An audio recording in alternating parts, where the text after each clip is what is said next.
Shiv Sena leader Aditya Thackeray 2 अगस्त को नांदेड़ के दौरे पर आ रहे हैं। शिवसेना सुप्रीमो उद्धव ठाकरे के फर्जंद और युवा सेना के लीडर आदित्य ठाकरे किसानों और बेरोजगारों के मसाइल जानने के लिए मुख्तलिफ जिलों के दौरे पर हैं। 2 अगस्त को नांदेड़ दौरे पर पहुंचेंगे। इस मौके पर एक रैली भी निकाली जाएगी। इस मौके पर कई प्रोग्रामों में आदित्य ठाकरे शिरकत करेंगे। इस दौरान पार्टी के नए दफ्तर का इफ्तिताह भी अंजाम दिया जाएगा।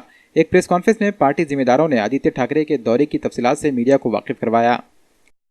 गेल्या 15 दिवसापासून शिवसेनेचे नेते तथा युवा सेनेचे प्रमुख माननीय आदित्य साहेब ठाकरे या महाराष्ट्रातले शेतकऱ्यांचे प्रश्न, बेरोजगारांच्या असलेल्या अडचणी, महिला आणि सर्वसामान्यांचे प्रश्न या संदर्भामध्ये महाराष्ट्रामध्ये सर्वत्र फिरत आहेत। त्याचबरोबर लोकसभेला मोठ्या प्रमाणामध्ये शिवसेना भाजप युतीला मतदान झालेलं आहे। या मतदानाचं एक आभार मानण्यासाठी आणि आगामी निवडणुकीला शिवसेना सामोरं जात असताना आशीर्वाद घेण्यासाठी पूर्ण महाराष्ट्रभर फिरत आहेत। या निमित्तानं आज दिनांक 1 रोजी रात्रीच नांदेड जिल्ह्यामध्ये त्यांचं आगमन होतं आहे। आज देगलूरला कार्यक्रम आहे आणि उद्या सकाळी नांदेड दक्षिण येथे शिवसेनेच्या मध्यवर्ती कार्यालयाचं उद्घाटन होणार आहे। हे कार्यालय केवळ फक्त शिवसैनिक उठण्या बसण्यासाठी नाही किंवा मीटिंग घेण्यासाठी नाही, तर सर्वसामान्य माणसाच्या ज्या काही तक्रारी आहेत, अडचणी आहेत, भले मग त्या दवाखान्यातल्या अडचणी असू द्या, तहसील पोलिसांच्या अडचणी असू द्या, प्रत्येक ठिकाणी पत्रव्यवहार केला जाईल, आमचा माणूस जाईल।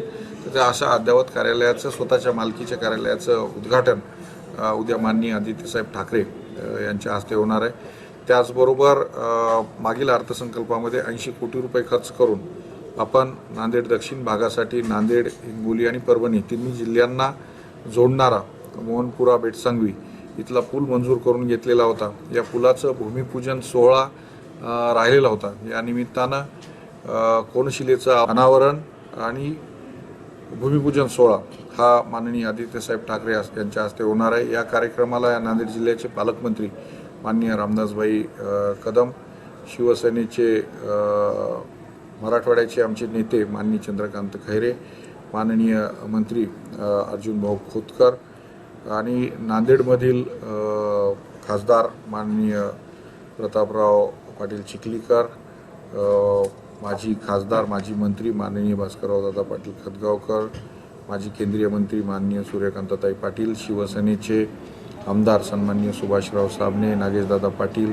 राम पाटील रातोळीकर, माजी आमदार अनुसयाताई खेडकर, तसेच सचिन आहेत, ही सगळी मंडळी या कार्यक्रमांना उपस्थिती लावणार आहेत। वजीराबाद येथील कार्यालयाच्या उद्घाटनाबरोबरच वजीराबाद भागातील नांदेड शहरातील व्यापाऱ्यांशी या निमित्तानं एक इंटरॅक्शन त्यांचं होणार आहे। ते व्यापाऱ्यांशी संवाद साधणार आहे आणि आपलं माझं शहर देखणं शहर जो उपक्रम आपण नांदेड शहरामध्ये राबवला होता की 4 लाख स्क्वेअर फीट आपण भिंती रंगवल्या होत्या, या निमित्तानं काही भाग राहिला होता। त्याही कार्यक्रमाचा शुभारंभ कवठा रामसेतू इथं आपण हा शुभारंभ करणार आहोत।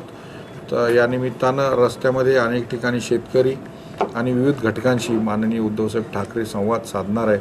तेव्हा मी विनंती करतो की नागरिकांनी सगळ्यांनी मोठ्या प्रमाणामध्ये या जन आशीर्वाद यात्रेला आशीर्वाद द्यावा आणि आपण या कार्यक्रमामध्ये सहभागी व्हावं।